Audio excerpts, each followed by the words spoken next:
எல்லோருக்கும் வணக்கம் நேயர்களே. சற்று முன் பார்த்தீங்கன்னா ஒரு முக்கியமான விஷயம் நடந்திருக்குது. அது என்ன அப்படின்னு பார்த்தீங்கன்னா, ஒரு வெளிநாட்டு பெண் நம்முடைய தமிழக பாடலை பாடியிருக்கிறாங்க. பாடலை பாடிட்டு அவங்க என்ன சொல்லியிருக்காங்க அப்படின்னு பார்த்தீங்கன்னா, நான் முடிஞ்சா அபிஷேகா அவர்களை என் கூட பாட சொல்லுங்க அப்படின்னு கிண்டலா கேட்டிருக்கிறாங்க. இருவரும் சேர்ந்து பாடியிருக்கிறாங்க. அதன் பிறகு அந்த வெளிநாட்டு பெண் அபிஷேகாவை பற்றி என்ன சொன்னாங்க அப்படிங்கிறத பற்றி தான் நாம தெரிந்து கொள்ள போகிறோம். இந்த ஒரு குறிப்பிட்ட விஷயம் தான் இன்னைக்கு சமூக வலைத்தளங்களில் மிக பெரும் அளவுக்கு பரபரப்பா போயிட்டு இருக்குது. எதனால சித்ராமா இப்ப கண் கலங்கி இருக்கிறாங்க, இப்படி இருக்கிற விஷயத்தை பற்றி தான் இந்த வீடியோ நம்ம தெரிந்து கொள்ள போகிறோம். வாங்க வீடியோக்குள்ள போலாம். நம்முடைய சேனலுக்கு நீங்க புதியவரா இருந்தா மறக்காம சப்ஸ்கிரைப் பண்ணுங்க. நேயர்களே, இன்னைக்கு நம்முடைய தமிழகம் முழுக்க என்ன ரொம்பவே பரபரப்பாக இருக்குது, இந்த 2025 எலெக்ஷனுடைய ரிசல்ட் தான் ரொம்பவே பரபரப்பாக இருக்குது. இந்த ஒரு சுச்சுவேஷனில் பார்த்தீங்கன்னா யாருமே வேற எந்த ஒரு ஷோவையுமே பார்க்கறது கிடையாது, வேற எந்த ஒரு விஷயத்தையுமே பார்க்கறது கிடையாது. சீரியலுக்கெல்லாம் பார்த்தீங்கன்னா டிஆர்பி ரேட்டிங் சுத்தமாக இல்லை, விஜய் டிவிக்கும் டிஆர்பி ரேட்டிங் சுத்தமாக கிடையாது. இப்படிப்பட்ட ஒரு சுச்சுவேஷனில் அபிஷேகா அவர்கள் பாடும்போது டிஆர்பி ரேட்டிங் எலெக்ஷனுடைய ரிசல்ட்டை விட டிஆர்பி ரேட்டிங் அதிகமாக இருக்குது. அதாவது எலெக்ஷனுடைய ரிசல்ட்டை காட்டுற சேனல்களை விட டிஆர்பி ரேட்டிங் நம்முடைய அபிஷேக் அவர்கள் பாடும்போது இருக்குது.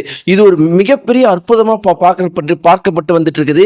இப்போ எத்தனையோ ப்ரொடியூசர்ஸ், எத்தனையோ மியூசிக் டைரக்டர்ஸ் வந்து நம்முடைய அபிஷேக் அவர்களை அப்ரோச் பண்ண ஆரம்பிச்சிட்டாங்க.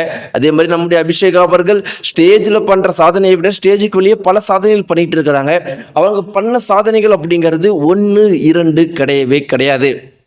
இப்படி இருக்கிறப்ப ஒரு வெளிநாட்டு பெண்மணி அவர்கள் வந்து மனமுருக தமிழ் பாடல் ஒன்று பாடியிருக்கிறாங்க.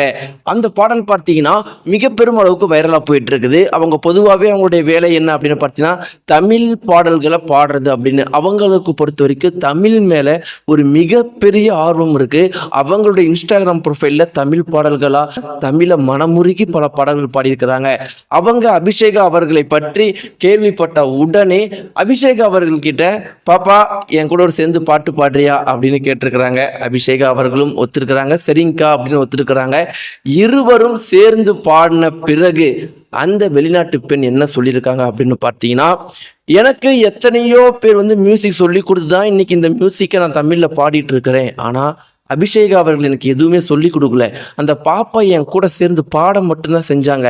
இன்னைக்கு இசையில பல நுணுக்கங்களை நான் கற்றுக்கிட்டேன். அதற்காக வாழ்க்கை முழுக்க அந்த பாப்பாவுக்கு நான் நன்றி கடனாக இருக்கிறேன்னு சொல்லியிருக்கிறாங்க. இந்த ஒரு குறிப்பிட்ட விஷயத்தை பார்த்தோன்னே சித்திரமா தான் வாழ்க்கையில ஜெயிச்ச மாதிரி எனக்கு இருக்கு, என்னுடைய குழந்தை வெற்றி பெற்ற மாதிரி இருக்குன்னு கண்கள் கலங்கி இருக்கிறாங்க. இந்த வீடியோ பற்றின உங்களுடைய கருத்துக்களை மறக்காம தெரிவிங்க. நன்றி.